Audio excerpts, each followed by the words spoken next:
অন্তত ২৬০টি বেলুনের সঙ্গে ময়লা ও মলমূত্রের ব্যাগ বেঁধে সেগুলো দক্ষিণ কোরিয়ায় ফেলেছে উত্তর কোরিয়া। এ ঘটনার পর সাধারণ মানুষকে ঘরের ভেতর থাকতে সতর্ক করেছে দক্ষিণ কোরিয়ার সরকার। বুধবার এক প্রতিবেদনে এ তথ্য জানিয়েছে ব্রিটিশ সংবাদ মাধ্যম বিবিসি। সাদা রঙের এসব বেলুন এবং এগুলোর সঙ্গে থাকা প্লাস্টিকের ব্যাগ না ধরতে নাগরিকদের সতর্ক করে ঘোষণা দিয়েছে দেশটির প্রশাসন। সামাজিক যোগাযোগ মাধ্যমে প্রকাশিত ছবি ও ভিডিওতে দেখা গেছে সাদা বেলুনের ভেতরে থাকা ব্যাগে টয়লেট পেপার, কালো মাটি, ব্যাটারি সহ মলমূত্র রয়েছে।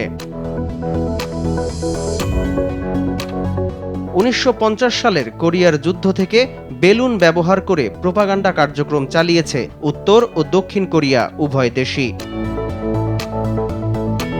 দক্ষিণ কোরিয়ার অধিকার কর্মীরা প্রায়ই উত্তর কোরিয়ায় বেলুনের মাধ্যমে বিভিন্ন লিফলেট ও অন্যান্য জিনিসপত্র পাঠান। এসব কর্মকাণ্ডে বিরক্ত হয়ে উত্তর কোরিয়ার উপপ্রতিরক্ষা মন্ত্রী দ্বিতীয় কিম ক্যান এক বিবৃতিতে বলেন, কয়েকদিন পরই ময়লা কাগজ এবং নোংরা বর্জ্য দক্ষিণ কোরিয়ার ভেতর ও সীমান্ত এলাকায় আমরাও ছড়িয়ে ছিটিয়ে দেব। এ ঘটনার পর যদি অজ্ঞাত কোনো বস্তু পাওয়া যায় তাহলে স্থানীয় থানা অথবা সেনাবাহিনীর ঘাঁটিতে অবহিত করতে দেশের সাধারণ জনগণের প্রতি অনুরোধ জানিয়েছে দেশটির সরকার। দক্ষিণ কোরিয়ার সেনাবাহিনী বেলুন পাঠানোর ঘটনাকে আন্তর্জাতিক আইনের সুস্পষ্ট লঙ্ঘন হিসেবে অভিহিত করেছে।